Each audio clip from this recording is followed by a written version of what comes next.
എൻ്റെ പേര് സ്നേഹ. ഞാൻ ആലപ്പുഴ ജില്ലയിലെ തത്തമ്പള്ളി ഇടവയിൽ നിന്നാണ് വരുന്നത്. ആദ്യമായി എന്നെ ഇവിടെ സാക്ഷ്യം പറയാൻ നിർത്തിയതിന് പരിശുദ്ധ മാതാവിന് 1000 നന്ദി പറയുന്നു. ഞാനൊരു നേഴ്സാണ്. അപ്പോൾ ഞാൻ ഇവിടെ ഉടമ്പടി എടുക്കാൻ എന്നെ ആദ്യം പ്രേരിപ്പിച്ചത് എൻ്റെ അമ്മയാണ്. അമ്മ എപ്പോഴും ഇവിടെ കൃപാസനത്തിൽ വന്ന് എപ്പോഴും പ്രാർത്ഥിക്കുന്നതാണ്. അപ്പം എനിക്കറിയത്തില്ല, ഇവിടെ വന്ന് ഇങ്ങനെ എല്ലാവർക്കും അനുഗ്രഹം കിട്ടുന്നുണ്ട്, എനിക്ക് കിട്ടുമോ ഇല്ലയോ അങ്ങനെയൊന്നും എനിക്ക് അറിയത്തില്ല. അപ്പം അമ്മയുടെ നിർബന്ധം കാരണം ഞാനിവിടെ 2021 മാർച്ച് 30 ഇവിടെ ആദ്യമായിട്ട് ഒന്ന് ഉടമ്പടി എടുത്തു. ആ ഉടമ്പടി എന്ന് പറഞ്ഞാൽ ഞാൻ ഒട്ടും പ്രാർത്ഥിച്ചൊരുങ്ങാതെയാണ് ഞാൻ ആ ഉടമ്പടി എടുക്കാൻ വന്നേ. ഞാനൊന്ന് കുമ്പസാരിക്കുകയോ ഒന്നും ചെയ്തില്ല. എന്നെ രാവിലെ എഴുന്നേൽപ്പിച്ച് ഇവിടെ കൊണ്ടുവന്ന് എന്നെ ഉടമ്പടി എടുക്കാൻ നിർത്തിയേക്കുക. അപ്പം ഞാനിങ്ങനെ ക്യൂവിലൊക്കെ നിന്ന് ഞാനങ്ങ് മേളിൽ പോയി അച്ഛൻ്റെ ധ്യാനമൊക്കെ കേൾക്കുക. അപ്പോൾ ഇടയ്ക്കെപ്പോഴൊക്കെയോ ഞാൻ ഉറങ്ങിപ്പോകുന്നുണ്ട്. പക്ഷേ എനിക്ക് എങ്ങനെയും IELTS പാസ്സാവണമല്ലോ. അപ്പോൾ ഇവിടെ വന്ന് ഉടമ്പടി എടുത്താൽ കിട്ടുമെന്ന് ഞാനിങ്ങനെ അമ്മ പറഞ്ഞ് അറിഞ്ഞതുകൊണ്ട് ഞാനിങ്ങനെ വന്നതാണ്. പക്ഷേ അതുകൊണ്ട് എൻ്റെ മാതാവ് ആ ഉടമ്പടി പാലിക്കാൻ എന്നെ അനുവദിച്ചില്ല. ഞാൻ രാവിലെ 5:30 എഴുന്നേറ്റ് പ്രാർത്ഥിക്കും. 5:30 പ്രാർത്ഥിക്കാൻ തുടങ്ങുമ്പോൾ തലകറങ്ങി താഴ്ത്ത് വീഴും.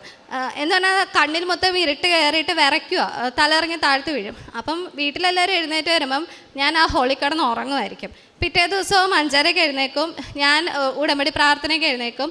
പക്ഷെ ഞാൻ തലകറങ്ങി താഴ്ത്തി വീഴും. അങ്ങനെ മാതാവിന് പോലും ഇഷ്ടപ്പെട്ടില്ല ഞാൻ അങ്ങനെ വന്ന് ഒരുങ്ങാതെ വന്ന് ഉടമ്പടി എടുത്തിട്ട്.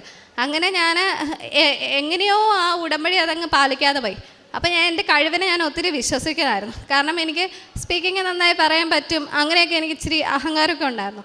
അപ്പം ഞാൻ IELTS അങ്ങ് പഠിക്കുക. അപ്പം എല്ലാവരും പറയുന്നുണ്ട് നേഴ്സല്ലേ OET പഠിക്കുക. അപ്പം ഞാൻ പറഞ്ഞ എല്ലാവർക്കും പാടുള്ളത് ഞാൻ പഠിച്ച് പാസ്സായി കാണിക്കാം എന്ന് പറഞ്ഞാണ് ഞാൻ IELTS എടുത്ത് പഠിക്കാൻ തുടങ്ങിയത്. പഠിക്കാൻ തുടങ്ങിയപ്പോൾ എനിക്ക് മനസ്സിലായി ഇത് ഭയങ്കര പാടാണ്. പക്ഷേ എന്തെങ്കിലുമൊക്കെ ഒരു അത്ഭുതം നടന്നാലോ എന്ന് വിചാരിച്ച് ഞാൻ IELTS പഠിക്കുക. അങ്ങനെ പരീക്ഷ എഴുതി പഠിക്കുന്നതൊന്നുമല്ല, അവിടെ പോയി ഇരുന്ന് ചെയ്യുന്നതെല്ലാം മണ്ടത്തരമായിരിക്കും. ചോദിക്കുന്ന ക്വസ്റ്റ്യന് വേറെ എന്തെങ്കിലും essay ആയിരിക്കും എഴുതി വെക്കുന്നത്. എന്നിട്ട് അത് ശരിയാണെന്നും പറഞ്ഞ് വരും. വീട്ടിൽ വന്ന് നോക്കുമ്പോഴാണ് അതൊക്കെ തെറ്റാണെന്ന് മനസ്സിലാകും. അപ്പം ഓരോ പ്രാവശ്യവും റിസൾട്ട് നോക്കുമ്പം എൻ്റെ അമ്മയ്ക്ക് നല്ല വിശ്വാസമാണ്. അമ്മ ഇങ്ങനെ എപ്പോഴും പ്രാർത്ഥിക്കുന്നുണ്ട്. അമ്മ പറയും മോനെ നിനക്ക് കിട്ടും എന്ന് എന്നോട് ഇങ്ങനെ പറയും. റിസൾട്ട് നോക്കുമ്പോൾ കരഞ്ഞു പോയി ബോധം കെട്ട് താഴ്ത്ത് വീഴും. ഇതങ്ങ് കണ്ടിന്യൂസ് ആയി 3 പ്രാവശ്യം ഞാൻ IELTS എഴുതി. എൻ്റെ അഹങ്കാരത്തിൻ്റെ പുറത്ത് 3 പ്രാവശ്യം എഴുതി. 3 പ്രാവശ്യം ഞാൻ തോക്കുക. അപ്പോൾ എനിക്കിനി മനസ്സിലായി ഇത്രയൊക്കെ പരാജയപ്പെട്ടിട്ടും എന്തുകൊണ്ടാണ് ഞാൻ മാതാവിൻ്റെ അടുത്ത് പിന്നെയും തിരിച്ച് വരാഞ്ഞ്. അങ്ങനെ ഒരു ദിവസം ഇങ്ങനെ ഞാൻ യൂട്യൂബിലെ വീഡിയോസ് കാണുന്ന കൂട്ടത്തിൽ ഞാനൊരു കൊച്ചിൻ്റെ സാക്ഷ്യം ഇങ്ങനെ കേട്ടു. ഉടമ്പടി പാലിക്കാതെ ഇരുന്നിട്ട് 2ാമത് ഉടമ്പടി പുതുക്കി കൃത്യതയോടെ എല്ലാം ചെയ്ത് മാതാവിൻ്റെ അടുത്ത് പ്രാർത്ഥിച്ചൊരുങ്ങി പരീക്ഷ പാസ്സായിരുന്നു. അപ്പം ഞാൻ വിചാരിച്ചു എൻ്റെ തെറ്റുമൊക്കെ ഒന്ന് തിരുത്തി ഒന്ന് പ്രാർത്ഥിച്ചൊരുങ്ങാം. അങ്ങനെ ഞാൻ ഒക്ടോബർ 30 ഇവിടെ വന്നിട്ട് ഞാൻ ആദ്യം ഇവിടെ വന്നിട്ട് കുമ്പസാരിക്കുന്നത് എവിടെയാണെന്നാണ് ചോദിച്ചത്. ഞാനൊന്ന് നല്ലപോലെ ഒന്ന് കുമ്പസാരിച്ച് ഒരുങ്ങി ഞാൻ അങ്ങനെ ഉടമ്പടി പുതുക്കാൻ വേണ്ടി ചെന്നു. ഉടമ്പടിയിൽ ഇങ്ങനെ നമുക്കിങ്ങനെ മാർക്ക് ഇടുമല്ലോ, ഇങ്ങനെ നമ്മൾ ആദ്യത്തെ ഉടമ്പടിയിൽ ചെയ്ത കാര്യങ്ങൾ എനിക്കെല്ലാം 2 മാർക്കാണ്. എന്നുവെച്ചാൽ അത് ലീസ്റ്റ് സ്കോറാണ്.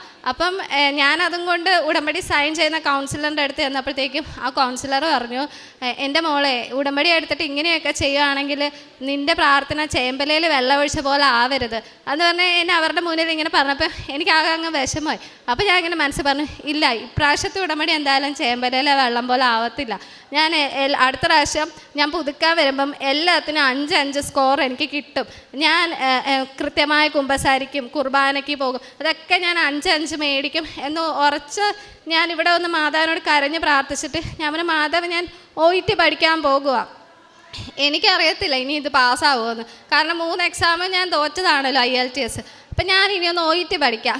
മാതാവ് എന്നെ ഒന്ന് ജയിപ്പിക്കണം മാതാവ്. ഞാൻ 1.5 വർഷമായില്ലേ മാതാവേ ഞാൻ ഇങ്ങനെ നടന്ന് ഞാൻ രാപ്പകലില്ലാതെ പഠിക്കുമല്ലേ മാതാവേ, ഒന്ന് എൻ്റെ പ്രാർത്ഥന കേൾക്കണേന്ന് പറഞ്ഞിട്ട് ഞാനൊരു ഇൻസ്റ്റിറ്റ്യൂട്ടൊക്കെ തപ്പി കണ്ടുപിടിച്ച് ഞാൻ അങ്ങനെ പഠിക്കാൻ ചേർന്നു. 2 മാസം ഞാൻ പഠിച്ചു നല്ലോണം പക്ഷേ പണ്ടൊക്കെ ഞാൻ പഠിച്ചിട്ട് ഇങ്ങനെ തല മരവിച്ചിരിക്കുന്ന പോലെ തോന്നുമ്പം ഞാനിരുന്ന് ഇൻസ്റ്റഗ്രാമിലൊക്കെ വീഡിയോസ് കണ്ട് ഒന്ന് എൻ്റർടൈമായിട്ട് അടുത്തത് പഠിക്കാൻ പോകും. അങ്ങനെയാണ്.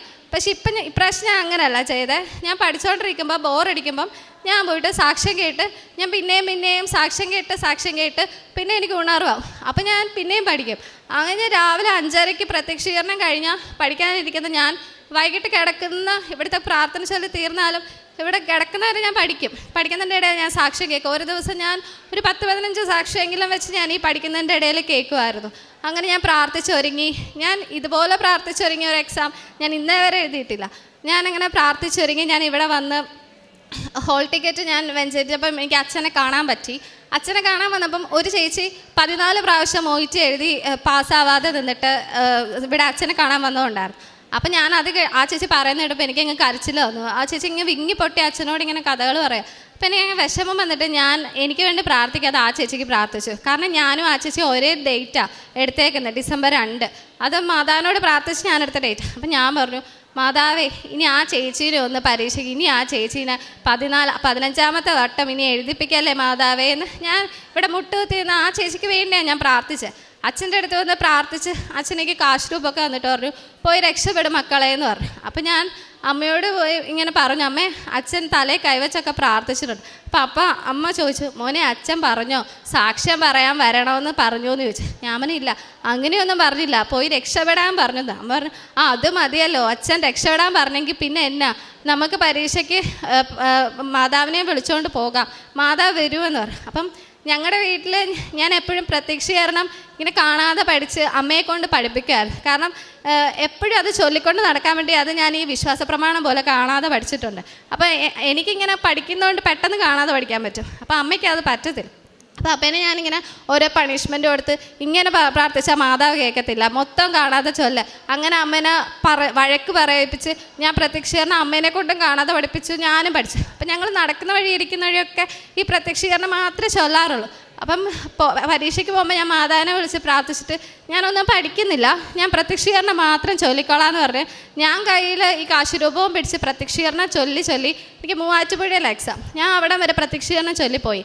അവിടെ ചെന്ന് ഞങ്ങൾ ആ എക്സാം സെൻറ്ററിന് ചുറ്റും നടന്ന് പ്രാർത്ഥിച്ച് ഞാൻ കുറേ സാക്ഷ്യത്തെ കേട്ടിട്ടുണ്ട്. എക്സാം സെൻറ്ററിൽ ഉപ്പിട്ട് പ്രാർത്ഥിച്ചിട്ട് പിന്നെ ഇനി എക്സാമിൽ സെൻറ്ററിൽ വരത്തരുതേ, എന്നെ എക്സാം പാസ്സാക്കണമെന്ന് പറഞ്ഞ് പോയവരൊക്കെ പാസ്സായിട്ടുണ്ട്.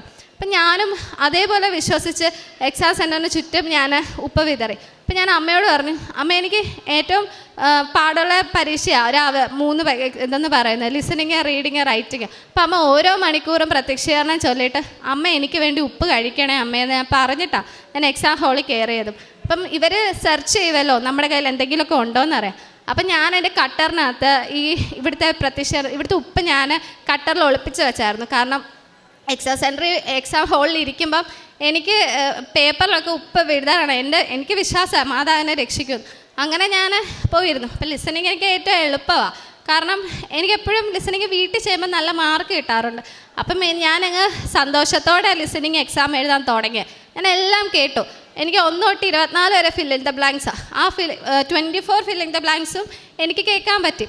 അപ്പം ഞാൻ സന്തോഷിച്ചു. പക്ഷേ തൊട്ടടുത്തുള്ള ആൻസർ വിട്ടു പോകാതിരിക്കാൻ എല്ലാം ഷോർട്ട് ഫോമാണ് എഴുതിയേക്കുന്നത്. കാരണം അവസാനം 2 മിനിറ്റ് അവർ തരുമല്ലോ, അത് തൂത്തിട്ട് നമുക്ക് വൃത്തിയായിട്ട് സ്പെല്ലിംഗ് മിസ്റ്റേക്ക് ഇല്ലാതൊക്കെ എഴുതാം. ആ ഒരു ചിന്തയിൽ ഞാൻ എല്ലാം ഷോർട്ട് ഫോം എഴുതി. കാരണം ഒരു ആൻസർ പോലും വിടരുത്. അങ്ങനെ ഞാൻ എല്ലാം എഴുതി. പിന്നെ ബാക്കി 20 ക്വസ്റ്റ്യൻ ബബിൾ ചെയ്യണം. അപ്പോൾ ബബിൾ ചെയ്യാൻ വേണ്ടി ഇരിക്കുമ്പം ഫുൾ ബബിൾ ചെയ്താൽ മാത്രമേ നമുക്ക് കമ്പ്യൂട്ടർ വാല്യുവേഷൻ നമുക്ക് അപ്രൂവ് ആവത്തുള്ളൂ. അപ്പം ഞാൻ 34 ഇത് ആൻസർ കറക്റ്റ് ആയിരിക്കാം. അപ്പം ഞാൻ പകുതി ബബിൾ ചെയ്തിട്ട് അടുത്തതിലേക്ക് പോകും. കാരണം ഒന്നും വിടരില്ലെന്നുള്ള ഒരു ആഗ്രഹം കൊണ്ട്. അങ്ങനെ 2 മിനിറ്റിൽ ഞാൻ തൂത്ത് തുടച്ചെല്ലാം എഴുതി വന്നപ്പം സമയം കഴിഞ്ഞെന്ന് പറഞ്ഞാൽ അവരെന്നെ നിന്ന് പേപ്പർ മേടിച്ചിട്ടുണ്ടേ.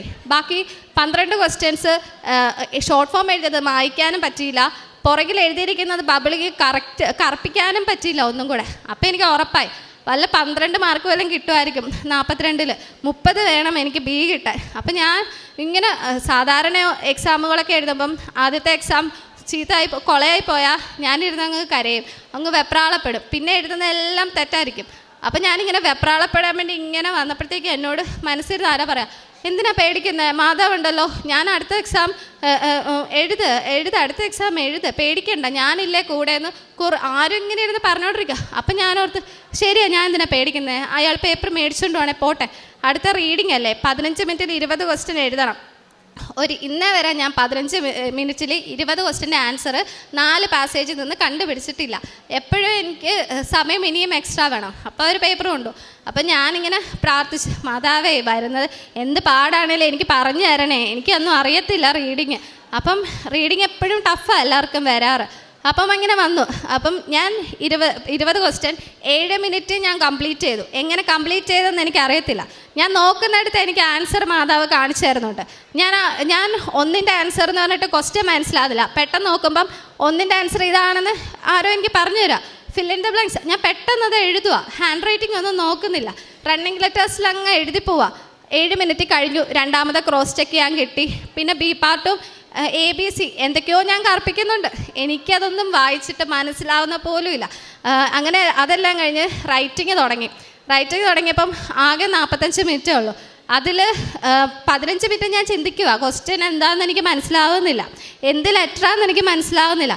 എല്ലാവരും എഴുതി. ഇനിയപ്പോൾ അവിടെ അനൗൺസ്മെൻറ്റ് വന്നു, ഇനി 15 മിനിറ്റും കൂടെ ബാക്കിയുള്ളൂ. അപ്പം ഞാൻ മാതാവിനോട് എന്തെങ്കിലും എനിക്ക് ഈ പേപ്പറിൽ എഴുതാനൊന്ന് പറഞ്ഞതാ മാതാവേ, ലെറ്റർ ഞാൻ എന്തെങ്കിലും എഴുതിക്കോട്ടെ. അപ്പോൾ 300 വേർഡ്സ് എനിക്ക് എഴുതണം. അപ്പം ഞാൻ സാധാരണ ഞാൻ വീട്ടിൽ പ്രാക്ടീസ് ചെയ്യുമ്പം എനിക്ക് ഏറ്റവും കോൺഫിഡൻസ് ഉള്ളത് റൈറ്റിങ്ങാണ്. ഞാൻ നന്നായിട്ട് എഴുതാറുണ്ടെന്ന് ഇങ്ങനെ പറഞ്ഞു കേൾക്കാറുണ്ട് എൻ്റെ ട്യൂട്ടേഴ്സ്. അപ്പം ഞാൻ ആ ഒരു സന്തോഷത്തിലാണ് തുടങ്ങിയത്. പക്ഷേ എനിക്ക് പെൻസിൽ എനിക്ക് നീങ്ങുന്നില്ല എഴുതാനായിട്ട്. അപ്പം ഞാനിങ്ങനെ പ്രാർത്ഥിച്ചപ്പോൾ എനിക്ക് എന്തൊക്കെയോ എന്തോ ഞാൻ എഴുതി. പക്ഷേ അതൊന്നും ശരിയാണെന്ന് അറിയില്ല. വെറും 1/2 പേജ് മാത്രമേ ഞാൻ എഴുതിയുള്ളൂ. ബാക്കി ഇപ്പുറത്തെ പേജ് വെറുതെ കൊടുക്കണ്ടേന്ന് വിചാരിച്ചിട്ട് ചുമ്മാ അവിടെ യുവേഴ്സ് ഫെയ്ത്ത്ഫുള്ളി താങ്ക് യു എന്നൊക്കെ പറഞ്ഞിട്ട് തന്ന അഡ്രസ്സൊക്കെ തന്നെ അങ്ങ് എഴുതുക, രജിസ്റ്റേർഡ് നേഴ്സ് എന്നൊക്കെ പറഞ്ഞിട്ട്. എന്നിട്ട് ഞാനങ്ങ് വിഷമിച്ച് കൊടുത്ത്. അപ്പം ഇനി എനിക്ക് സ്പീക്കിങ് 4:30 ടൈം കിട്ടിയേക്കുന്നത്. ആ 4:30 വരെ ഞാൻ 1 മണിക്ക് എക്സാം കഴിഞ്ഞാൽ 4:30 വരെ ഹാളിൽ വെയിറ്റ് ചെയ്തിരിക്കണം നമ്മുടെ പേര് വിളിക്കുന്നത് വരെ. അപ്പം ആ സമയത്ത് പിള്ളേരൊക്കെ ഇങ്ങനെ പറയുന്നുണ്ട് ആൻസർ അങ്ങനെയല്ലേ, ലെറ്റർ എഴുതിയത് ഇങ്ങനെയല്ലേ. അപ്പം ഞാനിങ്ങനെ ഓർക്കുക, ദൈവമേ ഇതൊന്നുമല്ല ഞാൻ എഴുതിയത്, എനിക്ക് അറിയാൻ മേല ഞാൻ എഴുതിയതൊക്കെ ശരിയാണോ എന്ന് എനിക്കറിയത്തില്ല, ഞാൻ ഇനി എന്ത് ചെയ്യും. അപ്പം ഞാൻ ഇങ്ങനെ മനസ്സ് വിചാരിച്ചു, സാരമില്ല, മാതാവ് നോക്കിക്കോളും. ലിസണിങ്ങിനെ പറ്റി എനിക്ക് ആലോചിക്കാൻ കാരണം എന്തെങ്കിലും എഴുതിയാലല്ലേ ജയിക്കത്തുള്ളൂ. അപ്പം ഞാനിങ്ങനെ വിചാരിക്കും ഒരു വരവ് കൂടി ഇനി വരേണ്ടി വരുമായിരിക്കും. അപ്പം എൻ്റെ അടുത്ത് 2 പിള്ളേർ ഇങ്ങനെ വിഷമിക്കുന്നുണ്ട്. അപ്പം ഞാൻ ഈ കാശുരൂപമൊക്കെ കാണിച്ചിട്ട് കൃപാസനത്തെ പറ്റി അറിയാവോ, അങ്ങനെ ഒരു മാതാവുണ്ട്, മാതാവിനോട് പ്രാർത്ഥിച്ചാൽ എന്തും കിട്ടും, സാക്ഷ്യങ്ങളൊക്കെ കേൾക്കാറുണ്ടോ. പിന്നെ ഞാൻ ഈ കൃപാസനത്തെ പറ്റി അവരോട് പറയുന്നത്. ആ ബാക്കിയുള്ള 3 മണിക്കൂർ ഇങ്ങനെ എല്ലാവരും ഡിസ്കഷനാണ് സ്പീക്കിങ്ങിനെ പറ്റിയൊക്കെ. ഞങ്ങൾക്ക് പറയാനൊന്നും ഇല്ലാത്തതുകൊണ്ട് ഞങ്ങളിങ്ങനെ ആദ്യമായിട്ട് കാണുമല്ലേ, ഞാൻ കൃപാസനത്തെ പറ്റിയാണ് ഈ പറയുന്നത് മൊത്തം. ഞാൻ എന്നിട്ട് ഒത്തിരി സാക്ഷ്യങ്ങളെ പറ്റി പറയുകയൊക്കെ ചെയ്തു. അപ്പം ഞാൻ പണ്ടെപ്പോഴോ സാക്ഷ്യങ്ങൾ കാണുന്ന കൂട്ടത്തിൽ ഞാനിങ്ങനെ കേട്ടിട്ടുണ്ട്. എക്സാമിന് പോയപ്പോൾ ആ കൊച്ച് പ്രാർത്ഥിച്ചായിരുന്നു, എനിക്ക് മാതാവിനെ തന്നെ ഇൻ്റർലൊക്യൂട്ടറായിട്ട് കിട്ടണേ, റോസ്മേരി എന്നൊക്കെ പേര് ഉള്ളൊരു മാതാവിനെ കിട്ടണേ, അങ്ങനെയൊക്കെ ആ കൊച്ചിങ്ങനെ പറയുന്നുണ്ട്. അപ്പം ആ സാക്ഷ്യം കേട്ടപ്പോൾ ഞാൻ വെറുതെ മനസ്സ് വിചാരിച്ചു, എനിക്കും മാതാവിനെ തന്നെ കിട്ടണം ഇൻ്റർലൊക്യൂട്ടറായിട്ട്. അപ്പോൾ റോസ്മേരി എന്ന് പേരുള്ള മാതാവിനെ തന്നെ എനിക്കും വേണമെന്ന് പറഞ്ഞു. അങ്ങനെ ഞാൻ എക്സാം അപ്പോൾ എൻ്റെ പേര് വിളിച്ചു 4:30. അപ്പോൾ ഞാൻ എൻ്റെ റൂം തുറന്നപ്പോൾ തന്നെ സാധാരണയൊക്കെ IELTSന് പോകുമ്പം റൂം തുറക്കുമ്പോൾ വലിയ ആൾക്കാരൊക്കെ ഇരിക്കുന്നത്, ഇവരൊക്കെ കാണുമ്പോൾ എൻ്റെ കൈയും കാലം അങ്ങ് വിറയ്ക്കും. ഞാൻ പഠിച്ചു വെച്ചിരിക്കുന്ന പോലും അവിടെ ചെന്നാൽ മര്യാദയൊക്കെ പറയത്തില്ല. ഫോറിനേഴ്സും ഹിന്ദിക്കാരൊക്കെ എനിക്ക് കിട്ടുന്നത്. ഇപ്രാവശ്യം വാലിൽ വന്നപ്പം എന്നേലും ചെറുതായിട്ടിരിക്കുന്ന ഒരു കൊച്ച് ചിരിച്ചുകൊണ്ടിരിക്കുക. അപ്പം ഞാൻ ദൈവമേ ഇതാണോ OETയുടെയൊക്കെ ഇൻ്റർലൊക്യൂട്ടർ. അപ്പം എനിക്ക് സന്തോഷം. ഞാനങ്ങ് കയറി ചെന്ന് അവിടെ ഇരുന്നിട്ട് അപ്പോൾ കൊച്ചു പറഞ്ഞു മൈ നെയിം ഈസ് റോസ്മേരി എന്ന്. അപ്പോൾ എനിക്ക് മനസ്സിലായത് എൻ്റെ മുന്നേ മാതാവായിരിക്കുന്നത്. പിന്നെ ഞാൻ എന്തിനാ പേടിക്കുന്നത്. സാധാരണ ഞാൻ കസേരയിൽ ഇരിക്കുമ്പം സ്പീക്കിങ്ങിന് ഇരിക്കുമ്പോൾ പേടിച്ചിട്ട് ഞാനിങ്ങനെ ഇപ്പം എഴുന്നേക്കാം എന്നുള്ള രീതിക്കായിരിക്കുന്നത്. മാതാവിൻ്റെ പേരായിട്ടപ്പോൾ ഞാനങ്ങ് നിവർന്നൊക്കെ അങ്ങോട്ട് ഇരുന്നു. കാരണം മാതാവിനോട് പറയാൻ പോകാമല്ലോ, അപ്പോൾ വൃത്തിയായിട്ടൊക്കെ പറയണ്ടേ. അങ്ങനെ ഞാനങ്ങ് ചിരിച്ച് സന്തോഷിച്ച് നിവർന്നിരുന്നിട്ട് കയ്യിൽ ഒളിപ്പിച്ച് വെച്ചിരിക്കുന്ന ഉപ്പ് ഞാൻ അങ്ങോട്ടങ്ങ് വിതറി. പിന്നെ എനിക്ക് അങ്ങ് ഫുൾ കോൺഫിഡൻസ്. എന്നോട് എന്ത് ചോദിച്ചാലും ഞാനങ്ങ് മണിമണി പോലെ അങ്ങ് ആൻസർ പറയാം. അപ്പം പുറത്ത് നിൽക്കുന്ന കൊച്ചുങ്ങൾക്കൊക്കെ കേൾക്കാം. ഞാനിങ്ങനെ ആവേശത്തിൽ അങ്ങ് ഒച്ചത്തിൽ പറയുക. എനിക്ക് കിട്ടിയ 2 ക്യൂ കാർഡും ഞാൻ വീട്ടിൽ പ്രാക്ടീസ് ചെയ്തതാണ് എനിക്ക് കിട്ടിയ. അങ്ങനെ ആർക്കും കിട്ടാറില്ല റിപ്പീറ്റഡ് ആയിട്ട്. കാരണം അത് കോമൺ ആണ്.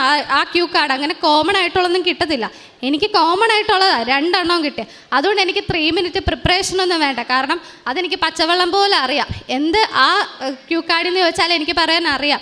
ഞാനതങ്ങ് പറയാം. പിന്നെ എൻ്റെ ഒരു പ്രശ്നം, ക്യൂ കാർഡ് 5 മിനിറ്റ് തീർക്കണം. 5 മിനിറ്റ് ആയോ ഇല്ലയോ എന്ന് എനിക്കിങ്ങനെ പറഞ്ഞുകൊണ്ടിരിക്കുമ്പോൾ ചിന്ത വരുമ്പം ഞാൻ നിർത്തിക്കളയും. അപ്പം എനിക്ക് വിക്ക് വരും ഇങ്ങനെ പറഞ്ഞുകൊണ്ടിരിക്കുമ്പോൾ. ഇനി എന്ത് പറയണമെന്ന് ഞാൻ ഇങ്ങനെ വിൽക്കും. പക്ഷേ എൻ്റെ മുന്നേ ഇരുന്ന ആ മാതാവ് എനിക്ക് 5 മിനിറ്റ് ആവാറായെന്ന് എനിക്കിങ്ങനെ ടൈം തിരിച്ചിട്ട് 5 ആവാറായിട്ടോ ഇപ്പം നിർത്തണം എന്നുള്ള രീതിയിൽ കണ്ണുകൊണ്ട് ഇങ്ങനെ കാണിക്കും. അപ്പോൾ ഞാൻ മനസ്സിലായി. അപ്പം ഞാൻ കറക്റ്റ് 5 മിനിറ്റ് നിർത്തും. പിന്നെ അടുത്ത ക്യൂ കാർഡും 5 മിനിറ്റ് നിർത്തും. എന്നിട്ട് താങ്ക് യു നന്നായി പറഞ്ഞു എന്നൊക്കെ അവർ എന്നോട് പറഞ്ഞ് എന്നെ വിട്ടു. ഞാൻ പുറത്തിറങ്ങിയപ്പം എൻ്റെ ദൈവം എനിക്കറിയത്തില്ല, ഞാനൊരു വലിയൊരു മഴ പെയ്തിട്ട് ഞാൻ അത് കൊണ്ടിട്ട് വന്ന പോലത്തെ ഒരു സമാധാനമായിരുന്നു. പരീക്ഷയൊക്കെ കഴിഞ്ഞു. പുറത്തിറങ്ങി പറഞ്ഞു, നന്നായി പറഞ്ഞല്ലോ, ഞങ്ങളൊക്കെ കേട്ടല്ലോ. അപ്പം ഞാൻ പറഞ്ഞു, എനിക്കതൊന്നും ഓർമ്മയില്ല, എന്നോടൊന്നും ചോദിക്കരുത്, എനിക്ക് എൻ്റെ കൂടെ മാതാവ് ഉണ്ടായിരുന്നതുകൊണ്ട് ഞാൻ എന്തൊക്കെയോ പറഞ്ഞു എന്നിങ്ങനെ പറഞ്ഞ് ഞാൻ ഇരിക്കും. അപ്പോഴും എൻ്റെ അമ്മ ഉപവസിച്ച് പുറത്ത് കൃപാസനത്തിൻ്റെ ബുക്കും പിടിച്ചിരിക്കുക. അപ്പം അമ്മയെ കാണുന്നവരൊക്കെ അമ്മയുടെ അടുത്ത് വന്നിട്ട് ഞങ്ങൾക്കും വേണ്ടി പ്രാർത്ഥിക്കണേ എന്നൊക്കെ ഇങ്ങനെ പറയുന്നുണ്ട്. അമ്മയാണെങ്കിൽ ഒരു ഭാഗ കഴിക്കത്തില്ല, ഓരോ മണിക്കൂറും അമ്മ ഈ ഉപ്പ് കഴിച്ചുകൊണ്ടായിരിക്കുന്നത് എനിക്ക് വേണ്ടിയിട്ട്. അങ്ങനെ ഞങ്ങൾ എക്സാം കഴിഞ്ഞ് വീട്ടിലെത്തിയപ്പം ഞാൻ ഇങ്ങനെ മനസ്സ് വിചാരിക്കുക, ഇത്രയും വലിയൊരു എക്സാം അല്ലേ കഴിഞ്ഞ, എന്നിട്ട് ഞാൻ ഇത്രയും മണ്ടത്തര എല്ലാ പ്രാവശ്യത്തെയും പോലെ അവിടെ പോയി കാണിച്ചിട്ടുണ്ട്. 2 മിനിറ്റ് സമയമൊന്നും നോക്കാതെ ആൻസറൊന്നും എഴുതാതിരുന്ന്. ഇനിയും ഞാൻ രണ്ടാമതൊരു എക്സാം എഴുതാൻ പോകണമല്ലോ മാതാവേ, എന്നെ ഇനി അനുവദിക്കല്ലേ എന്ന് പറഞ്ഞ് ഞാൻ എന്നും മുടങ്ങാതെ പ്രാർത്ഥിക്കും. എൻ്റെ ആത്മീയജീവിതത്തിൽ ഒത്തിരി വ്യത്യാസം വന്നായിരുന്നു ഉടമ്പടി എടുത്തതിന് ശേഷം. അപ്പം ഞാൻ എന്നും കുർബാനയ്ക്ക് പോകും, ഞാൻ അരമണിക്കൂർ ബൈബിൾ വായിക്കും, കുടുംബ പ്രാർത്ഥന മുടങ്ങാതെ ചൊല്ലും. ഞാൻ എപ്പോഴും സാക്ഷ്യം കഴിയും, ഞാൻ ഇങ്ങനെ പ്രാർത്ഥിച്ചുകൊണ്ടേ ഇരിക്കാം. ഈ കൊന്ത എൻ്റെ കയ്യിൽ നിന്ന് ഞാൻ മാറ്റിയിട്ടില്ല.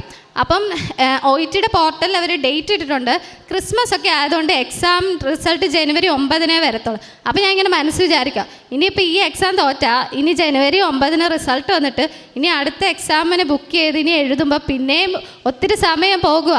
എനിക്കാണെങ്കിൽ 1.5 വർഷം കഴിഞ്ഞു ഞാൻ ജോലി ചെയ്യാൻ നിൽക്കുന്നത്. ഇതെങ്കിലും ഒന്ന് പാസ്സായാലേ എന്തെങ്കിലും പ്രോസസ്സിങ് തുടങ്ങിയേക്കാൻ പറ്റത്തുള്ളൂ, അല്ലെങ്കിൽ ഞാൻ പിന്നെയും ഒന്നും കൂടെ എക്സ്പീരിയൻസ് എടുക്കണം. ഞാനപ്പം ആകെ വിഷമിച്ചു. അങ്ങനെ വിഷമിച്ച സമയത്ത് ഞാനിപ്പോൾ ഇങ്ങനെ പറഞ്ഞു, എനിക്ക് ക്രിസ്മസ് സമാനമായിട്ട് ഈ ഡിസംബർ 25 മുന്നേ മാതാവിൻ്റെ റിസൾട്ട് തരണം. അപ്പം എൻ്റെ ട്യൂട്ടർ പറഞ്ഞു, ഇങ്ങനെയൊക്കെ വെബ്സൈറ്റിലുള്ള സ്ഥിതിക്ക് ചിലപ്പോൾ ജനുവരിയൊക്കെ ആവുമായിരിക്കും കേട്ടോ എന്ന് പറഞ്ഞു. അപ്പോൾ ഞാൻ ഇല്ല, മാതാവ് ചിലപ്പോൾ അതിന് മുന്നേ തരും. ഞാൻ ഇപ്പം ഇങ്ങനെ പ്രാർത്ഥിക്കുന്നുണ്ട് പക്ഷെ ഞാൻ മറന്നുപോയി. ഡിസംബർ 25 മുന്നേ ഞാൻ ചോദിച്ച കാര്യം. ഇന്ന് രാവിലെ ഞാനിങ്ങനെ അമ്മയോട് വർത്താനം പറയാം, മാതാവിൻ്റെ പ്രാർത്ഥന കേൾക്കും അമ്മേ, ഞാൻ പ്രാർത്ഥിക്കുന്നതൊക്കെ കേൾക്കുന്നുണ്ടോ, ഇനിയിപ്പോൾ ഇന്ന് വേണമെങ്കിൽ റിസൾട്ട് തന്നാൽ ഇവർക്ക് എന്താ, ഇവരെന്തിനിങ്ങനെ പിടിച്ചു വെച്ചേക്കുന്നത്, ഇങ്ങനെയൊക്കെ ഞാൻ ഇങ്ങനെ OETയെ പറ്റി തന്നെ ഇങ്ങനെ പറഞ്ഞുകൊണ്ടിരിക്കുക. ആ സമയത്ത് പെട്ടെന്ന് എനിക്ക് ഒരു നോട്ടിഫിക്കേഷൻ വന്നു, നിങ്ങളുടെ റിസൾട്ട് ഇതേ വെബ്സൈറ്റിൽ വന്നിട്ടുള്ളത്. എനിക്ക് തലകറങ്ങിയിട്ട് മേലെ, എൻ്റെ കണ്ണിലൊക്കെ ഇരുട്ട് കയറുക. ഞാനാണെങ്കിൽ പ്രത്യക്ഷീകരണം ചൊല്ലിക്കൊണ്ടിരിക്കുക, ഇടയ്ക്ക് വെച്ച് തെറ്റിയും പോകുന്നു. അപ്പോൾ ഞാൻ ഓർത്ത്, പ്രത്യക്ഷീകരണം തെറ്റിയാൽ ഇനി ചിലപ്പോൾ മാതാവ് അനുഗ്രഹിക്കത്തില്ലായിരിക്കും, ഇപ്പം റിസൾട്ട് നോക്കുമ്പോഴത്തേക്കും എനിക്ക് വേറെ എന്തെങ്കിലും ആയിരിക്കും, എനിക്കൊന്നും കാണാൻ മേല. എൻ്റെ റിസൾട്ട് ഓപ്പൺ ചെയ്ത് എൻ്റെ മുന്നിൽ വെച്ചേക്കാം, എനിക്ക് കണ്ടിട്ട് മനസ്സിലാകുന്നില്ല. കാരണം ഇതുവരെ പാസ്സായ റിസൾട്ട് ഞാൻ നോക്കിയിട്ടില്ല, എപ്പോഴും തോറ്റ റിസൾട്ട് മാത്രമേ നോക്കിയിട്ടുള്ളൂ. അതുകൊണ്ട് ജയിച്ചോ ഇല്ലയോ ഒന്നും മനസ്സിലാവുന്നില്ല. ഞാനിങ്ങനെ നോക്കിയിട്ട് ഞാനിങ്ങനെ അമ്മയെന്ന് വിളിച്ചു. അപ്പോൾ അമ്മ വിചാരിച്ചു 3 പ്രാവശ്യം തോറ്റാണല്ലോ, അപ്പോൾ 3 പ്രാവശ്യം തലയിറങ്ങി വീഴും. അപ്പോൾ അങ്ങനെ പിടിക്കാൻ കയ്യും പിടിച്ച് നിൽക്കുക എൻ്റെ പുറകിൽ, എന്തുണ്ടെങ്കിലും സഹിക്കുമോനോ എന്ന് പറഞ്ഞുകൊണ്ട്. ഞാൻ അപ്പോഴത്തേക്കും ഇല്ലമ്മേ ഞാൻ ജയിച്ചു. ഞങ്ങൾക്ക് എന്തുവാ നടക്കുന്നതെന്ന് പോലും മനസ്സിലാകുന്നില്ല. ഞാൻ ഒന്നും എഴുതാത്ത ലിസണിങ്ങിന് എനിക്ക് 360 കിട്ടി, എനിക്ക് B കിട്ടി. എനിക്ക് റൈറ്റിങ് ഞാൻ മാതാവിനോട് ചോദിച്ചിട്ട് എഴുതിയ, വെറും 1/2 പേജ് എഴുതിയത് 360. ഞാൻ എന്തെഴുതിയിട്ടാന്ന് എനിക്കറിയത്തില്ല, എനിക്ക് B ഗ്രേഡ് തന്നു. സ്പീക്കിങ് മാതാവിനോട് സംസാരിച്ചുകൊണ്ട് മാതാവ് എനിക്ക് 380 തന്നു, എല്ലാം B. എനിക്ക് റീഡിങ് മാത്രം C+. എന്നാലും എനിക്ക് അയർലൻഡിൽ പോകാം. ഞാൻ പണ്ടെപ്പോഴും അയർലൻഡിൽ പോകണമെന്ന് ഇങ്ങനെ ആഗ്രഹിച്ചു നടന്നു. മാതാവ് അത് കേട്ടായിരുന്നു. അതുകൊണ്ട് മാതാവ് എനിക്ക് അയർലൻഡ് സ്കോർ നൽകി അനുഗ്രഹിച്ചു. ഞാൻ ഇത്രയും സമയം ഞാൻ ഒരു വെള്ളം പോലും കഴിച്ചിട്ടില്ല. ഞാൻ സാക്ഷ്യം പറഞ്ഞിട്ടേ ഞാൻ എന്തെങ്കിലും കഴിക്കുമോ എന്ന് ഞാനിങ്ങനെ സാക്ഷ്യത്തിൽ ഞാൻ പറഞ്ഞിട്ട്, ഞാൻ ഇങ്ങനെ കേൾക്കുന്ന ഓരോ സാക്ഷ്യം എന്നെ അത്രയും ടച്ച് ചെയ്യുന്നുണ്ടായിരുന്നു. അപ്പം ഞാൻ ഇവിടെ സാക്ഷ്യം പറഞ്ഞിട്ട് ഞാൻ ഭക്ഷണം കഴിക്കത്തോളം ഞാൻ അതാ ഇവിടെ വന്നേക്കുന്നത്. ഇവിടെ എനിക്ക് ഏറ്റവും കിട്ടിയ അനുഗ്രഹം എന്ന് പറഞ്ഞാൽ, എനിക്ക് എൻ്റെ ഓപ്പോസിറ്റ് വരുന്ന ഒരാൾ എനിക്ക് പരിചയമില്ലെങ്കിൽ ഞാൻ അവരോട് മിണ്ടത്തില്ല. എനിക്ക് ഭയങ്കര പേടിയാണ് പരിചയമില്ലാത്ത ആൾക്കാരോട് മിണ്ടാൻ. ഇങ്ങനെ ഒരു സ്റ്റേജിലൊക്കെ നിന്ന് സംസാരിക്കാൻ ഞാനങ്ങ് വിറയ്ക്കുന്ന കൊച്ചാണ്. ഞാനപ്പം ഈ പത്രം കൊണ്ട് നടക്കുമ്പം എന്തും പറഞ്ഞ് കൊടുക്കും, എനിക്ക് നാണവാ. ഞാൻ അതുകൊണ്ടാണ് ആദ്യത്തെ ഉടമ്പടിയിൽ പത്രം എൻ്റെ വീട്ടിലിരുന്ന് പോയത്. ഞാൻ രണ്ടാമത് ഉടമ്പടിയിൽ 3 കെട്ട് പത്രം മേടിച്ചു. ഞാൻ എന്നിട്ട് ഈ ആലപ്പുഴ ടൗണിൽ കൂടെ നടന്ന് ഓരോ കടകളും കയറി ഇറങ്ങി. എനിക്ക് ആ സമയത്ത് നാണമൊന്നുമില്ല. ഞാൻ ഓടി നടന്ന് പത്രം കൊടുത്തിട്ട് പറഞ്ഞു, ഇത് വെച്ച് പ്രാർത്ഥിക്കണം, കൃപാസന അമ്മ കൂടെ വരും. ഓട്ടോ ചേട്ടന്മാരുടെ കൈ കൊടുത്തിട്ട് പറയും, ഇത് വണ്ടിയിലൊക്കെ വെക്കണം, അപകടമൊന്നും ഉണ്ടാകത്തില്ല. ഇത്രയൊക്കെ പറയാൻ എനിക്ക് അറിയത്തുള്ളൂ. എനിക്കിങ്ങനെ ഒത്തിരി ഇങ്ങനെ വചനം പ്രഘോഷിച്ച് പറയാൻ എനിക്കറിയാം. അപ്പം ഞാൻ ഇത്രയൊക്കെ ഞാൻ ഓടി നടന്ന് എല്ലാവരോടും പറയും. ഞാൻ എന്നിട്ട് ആരോടൊക്കെ സംസാരിച്ചാലും കൃപാസന അമ്മയുടെ കാര്യം പറയാതെ ഞാൻ അവരെ വിടത്തില്ല. അങ്ങനെ ഇത്രയേറെ ഞാൻ ദൈവത്തോട് അടുത്തതുകൊണ്ട് എനിക്ക് മാതാവ് ഇത്രയും വലിയൊരു റിസൾട്ട് നൽകി അനുഗ്രഹിച്ചു. രണ്ടാമത്തെ കാര്യം, ഞാനെപ്പോഴും ഒരു ഫോൺ അഡിക്റ്റാണ്. രാത്രി ഉറങ്ങുന്നതിന് മുന്നേ ഫോൺ ഇങ്ങനെ നോക്കി 1 മണി 2 മണി ആകുമ്പോഴത്തേക്കും നിർത്തും. എന്താണ് എനിക്കും അറിയത്തില്ല, എന്തൊക്കെയോ ഡാൻസും പാട്ടും ഇതൊക്കെ തന്നെ. പക്ഷേ ഞാൻ ഇപ്പോൾ ഫോൺ തുറക്കുന്നത് സാക്ഷ്യം കേൾക്കാൻ മാത്രമാണ്. എൻ്റെ ഫോൺ എന്നെ ആരെങ്കിലും വിളിച്ചാൽ പോലും ഞാനിപ്പോൾ അറിയാറില്ല. കാരണം എനിക്ക് സാക്ഷ്യം പറയാൻ കേൾക്കാൻ വേണ്ടി മാത്രമായിട്ടാണ് ഇപ്പോൾ ആ ഫോൺ ഞാൻ ഉപയോഗിക്കുന്നത്. അല്ലാതെ എനിക്കിപ്പോൾ ഒരു സോഷ്യൽ മീഡിയയിൽ ഒരു അക്കൗണ്ട് അതൊന്നും എനിക്കതൊന്നും ഇപ്പം എനിക്ക് എന്താ പറയുക, മാതാവ് തന്ന ആ ഒരു അരൂപിൽ എനിക്കിപ്പോൾ അതൊന്നും എനിക്ക് ഏൽക്കുന്നില്ല. ഇപ്പം എനിക്ക് എപ്പോൾ കിട്ടിയാലും എനിക്കിപ്പോൾ പ്രാർത്ഥിക്കണം, ബൈബിൾ വായിക്കണം. ബൈബിൾ വായിക്കാതെ ഉറങ്ങിയാൽ എന്തോ തെറ്റ് ചെയ്ത പോലെയാണ്. ഞാൻ ഇന്നലെ രാത്രിയും ബൈബിൾ വായിക്കാൻ ഇങ്ങനെ ഒത്തിരി ലേറ്റായി. പക്ഷെ ഞാൻ ഇല്ല, മാതാവിൻ്റെ മോട് പ്രാർത്ഥിച്ചിട്ടുള്ളതല്ലേ, ഉടമ്പടി എടുത്തല്ലേ, അപ്പോൾ ബൈബിൾ വായിക്കാതെ ഉറങ്ങാം. ഞാൻ 12:30 1 മണി വരെ ബൈബിൾ വായിച്ചു, എന്നിട്ട് ഞാൻ ഉറങ്ങിയത്. അപ്പം എനിക്ക് ഇവിടെ വന്ന് ഉടമ്പടി എടുത്ത ഈ അനുഗ്രഹം എനിക്ക് എല്ലാവരോടും പറയണത്. ഈ അച്ഛൻ എന്നോട് പറഞ്ഞു, നിങ്ങൾ ഫ്ലൈറ്റ് ടിക്കറ്റൊക്കെ ബുക്ക് ചെയ്തിട്ട് പറഞ്ഞു. പക്ഷേ എനിക്ക് അത്ര വരെ വെയിറ്റ് ചെയ്യാൻ വയ്യ. അതുകൊണ്ടാണ് ഞാനിവിടെ വന്ന് ഇത് പറയുന്നത്. എനിക്ക് ഇത്രയും അനുഗ്രഹം തന്ന മാതാവിന് ഞാൻ 1000 നന്ദി പറയും.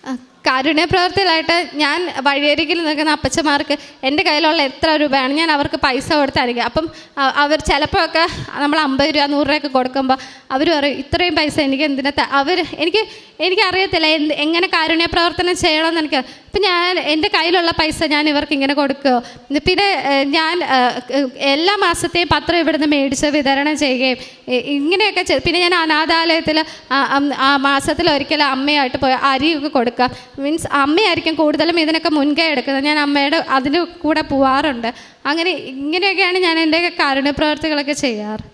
സാക്ഷ്യം വളരെ വ്യക്തമായിട്ട് വളരെ വിശദമായിട്ടും സാക്ഷ്യം പറഞ്ഞിട്ടുണ്ട്. അപ്പോൾ അതിൽ വ്യക്തിപരമായിട്ട് അത്രയും സോളിഡായിട്ടൊരു അനുഭവം ഉണ്ടാകുമ്പോഴാണ് ഈ മകളിപ്പോൾ ഇവിടെ വന്ന് സാക്ഷ്യം പറയുന്നത്. ഇപ്പം റിസൾട്ട് എൻ്റെ അമ്മയും ഈ മകളും മാത്രമേ റിസൾട്ട് അറിഞ്ഞിട്ടുള്ളൂ.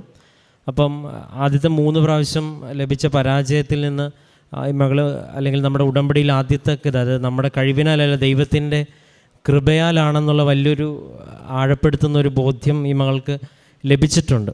അത് ആദ്യത്തെ ഉടമ്പടി സ്വാഭാവികമായിട്ടും അത്രയും ക്രമമായിട്ട് ചെയ്യാനായിട്ട് സാധിച്ചില്ല. പിന്നീട് ഇതിൽ പ്രാർത്ഥിച്ചൊരുങ്ങി കാര്യങ്ങൾ ചെയ്യാനായിട്ട് തുടങ്ങിയപ്പം ഇപ്പം സാക്ഷ്യങ്ങൾ ഒരുപാട് സഹായിച്ചു എന്ന് പറയുന്നു. അല്ലെങ്കിൽ സാക്ഷ്യം കേൾക്കുന്നതിൻ്റെ ഒരു വലിയൊരു അർത്ഥമുണ്ടെന്ന് നല്ല ബോധ്യമുണ്ട്. ഏറെ പ്രത്യേകിച്ച് ഒരു കുറേ 10-60-70 വയസ്സുള്ള ഒരാൾ ഞാൻ ഫുൾ ടൈം സാക്ഷ്യം കേൾക്കുകയാണ്, ഞാൻ ഇപ്പോൾ സോഷ്യൽ മീഡിയ ഉപയോഗിക്കുന്നില്ലെന്ന് പറയുന്നതും 10-20 വയസ്സുള്ള ഒരു ചെറുപ്പക്കാരി ജീവിതത്തിൽ സാക്ഷ്യം കേൾക്കാൻ മാത്രമാണ് ഞാൻ മൊബൈൽ ഉപയോഗിക്കുന്നത് പറയുന്നത് തമ്മിൽ ഒരുപാട് വ്യത്യാസമുണ്ട്.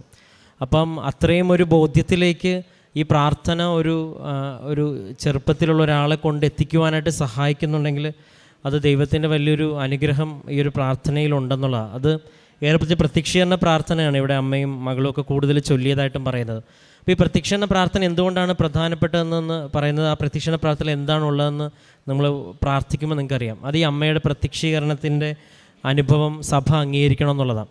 ആ പ്രാർത്ഥിക്കുമ്പോൾ ശക്തിപ്പെടുന്ന അനുഭവം ഉണ്ടാകുന്നുണ്ടെങ്കിൽ അതിൻ്റെ അർത്ഥം ദൈവം ആ പ്രാർത്ഥനയുടെ കണ്ടന്റിനെ ആശീർവദിച്ചെന്നുള്ളതാണ്. അപ്പോൾ അതുകൊണ്ട് തന്നെയാണ് എൻ്റെ അമ്മയുടെ പ്രത്യക്ഷീകരണത്തിൻ്റെ സാക്ഷിയാക്കണമേ എന്ന് ഇനി ഒന്നും അറിയത്തില്ലെങ്കിൽ അത് തന്നെ പ്രാർത്ഥിക്കാൻ പറയുന്നത്. ഇവിടെ നടക്കുന്ന സാക്ഷ്യങ്ങളൊക്കെയും ഈ ഇടത്തിൻ്റെ ഭാഗമായിട്ട് തെളിവെടുപ്പല്ല. ഇത് നമ്മളിങ്ങനെ ശേഖരിച്ച് വെക്കുന്നതും ഈ അൾത്താര ഒരു ദിവസം ലൂർദും ഫാത്തിമയും പോലെ ലോകമെമ്പാടും അറിയപ്പെടുവാനായിട്ടുള്ള അത്ഭുതങ്ങളുടെ ഒരു കലവറയായിട്ട് സഭ അംഗീകരിക്കണമെങ്കിൽ തെളിവുകൾ ആവശ്യമാണ്. ഒരു വിശുദ്ധനാകുക എന്നുള്ള പറയുന്നത് പോലെ പ്രക്രിയ പോലെ തന്നെ ഒരുപാട് വർഷങ്ങൾക്ക് ആവശ്യമുള്ളൊരു പ്രക്രിയയാണ് ഒരു പക്ഷേ. അപ്പം അതിൻ്റെ ഭാഗമായിട്ട് അതാണ് പ്രത്യക്ഷീകരണ പ്രാർത്ഥന ഇവിടുത്തെ പ്രത്യേകത. എല്ലായിടത്തും മാതാവുണ്ട്, എല്ലാം ഒരു മാതാവ് തന്നെയാണ്. പക്ഷേ മാതാവ് ഇവിടെ പറഞ്ഞിട്ടുള്ള മെസ്സേജുകൾ കൺഫേം ചെയ്ത് തരുന്നത് ഇവിടെ നടക്കുന്ന അടയാളങ്ങളാണ്. അതാണ് ഇവിടുത്തെ ഏറ്റവും പ്രധാനപ്പെട്ട യുക്തിയും. ലൂർദിലും ഫാത്തിമയിലും ഒക്കെ ഇതുപോലെ അടയാളങ്ങളിലൂടെ ആ ഇടത്തെ ദൈവം കൺഫേം ചെയ്യും ഇവിടെ ദൈവസാന്നിധ്യമുണ്ട് എന്ന്. നമുക്കിപ്പോൾ തന്നെ 10,000-ലധികം സാക്ഷ്യങ്ങൾ അത് പറയുന്നവരൊക്കെയും ജീവിതത്തിൻ്റെ എല്ലാ തുറയിൽ നിന്നുള്ളവരും മതത്തിൽ നിന്നുള്ളവരും പറയുന്നുണ്ട്. അപ്പോൾ വിശ്വാസത്തോടെ തുറവയോടെ കേൾക്കുമ്പം വിശ്വസിക്കുന്നതിലേറെ കാര്യങ്ങൾ ഇനി നമ്മൾ വിശ്വസിച്ചാലും ഇല്ലെങ്കിലും അതൊന്നും ഒരു പ്രശ്നമല്ല. ഇവിടെ പറയുന്ന വ്യക്തിക്ക് സോളിഡായിട്ടുള്ള എക്സ്പീരിയൻസ്. ഈ മകൾ പ്രാർത്ഥിക്കുമ്പം പറയാനുണ്ടല്ലോ, എനിക്ക് സാക്ഷ്യത്തിൽ കേട്ട പോലെ എനിക്ക് മാതാവിനെ പോലെ ഒരു പേരുള്ളൊരു പെൺകുട്ടി അല്ലെങ്കിൽ ഒരു സ്ത്രീ ഉണ്ടായിരുന്നെങ്കിൽ അത് പ്രാർത്ഥിക്കുമ്പം അതുപോലെ അതേ പേരുള്ള ഒരാളെയൊക്കെ കിട്ടുക എന്ന് പറയുന്നത് അതൊരു വിശ്വാസത്തിൻ്റെ അനുഭവമാണ്. അത് അനുഭവത്തിലൂടെ കടന്നു പോകുന്നവർക്ക് മാത്രം മനസ്സിലാവുന്ന ഒന്നാണ്. ഒപ്പം അവസാനം വരെയും ദൈവം കൂടെ നിന്നുള്ള ഉറപ്പും നല്ല ബോധ്യമുണ്ട്.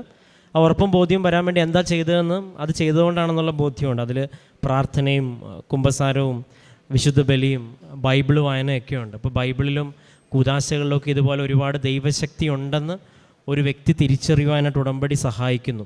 അതിനേക്കാൾ ഉപരി തിരിച്ചാണ് പറയേണ്ടത്, ഉടമ്പടി ഒരു വ്യക്തിയെ ഇതിൽ ശക്തിയുണ്ടെന്ന് മനസ്സിലാക്കുന്നു എന്നുള്ളതാണ്. അപ്പോൾ ഉടമ്പടിയുടെ ലക്ഷ്യവും ഇത് തന്നെയാണെന്ന് ഉടമ്പടി പുതുക്കി ഒരു 3-4 പുതുക്കെങ്കിലും ആകുമ്പം ഒരു പരിധിവരെ ആളുകൾ മനസ്സിലാക്കുന്നു. യഥാർത്ഥ ലക്ഷ്യം ദൈവത്തെങ്കിലേക്കുള്ള അടുപ്പമാണ്. നിയോഗങ്ങൾ ഇങ്ങനെ ഒന്ന് കഴിയുമ്പോൾ രണ്ടാമത്തേത് പോലെ മാറിക്കൊണ്ടേയിരിക്കും. അപ്പോൾ ഈ മകളുടെ ഇനി മുൻപോട്ടുള്ള ജീവിതത്തിൽ പരിശുദ്ധ അമ്മ ഇനി ഒരുപാട് അടയാളങ്ങൾ കൊണ്ട് ഒരുപാട് പേർക്ക് ധൈര്യത്തിൽ സുവിശേഷം പ്രഘോഷിക്കാൻ തക്കവിധമുള്ള വലിയ ദൈവാനുഭവങ്ങൾ കൊണ്ട് നിറയ്ക്കട്ടെ എന്ന് പ്രാർത്ഥിക്കുന്നു.